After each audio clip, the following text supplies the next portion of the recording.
i miei obiettivi sono pochi e semplici. Bonifica completa della Miteni in maniera tale che i figli dei nostri figli possano tornare a bere l'acqua di falda senza doverla filtrare prima.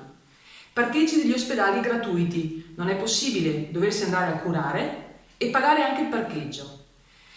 Liste d'attesa per quanto riguarda gli esami clinici, non è possibile prenotare oggi e aspettare anche fino a un anno per avere un semplice esame clinico, quando magari a pagamento ce l'hai la settimana successiva.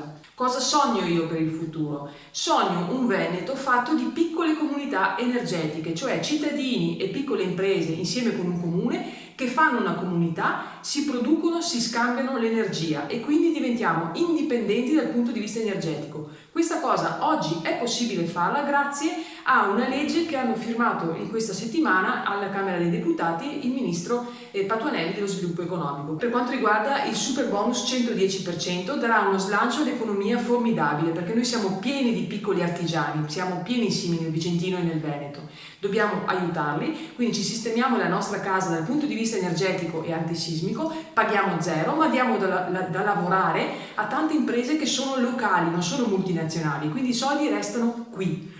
Poi sogno un Veneto libero dall'inquinamento dal PM10, quindi dell'aria, della terra e anche dell'acqua, perché non possiamo pretendere di vivere sani in un ambiente malato.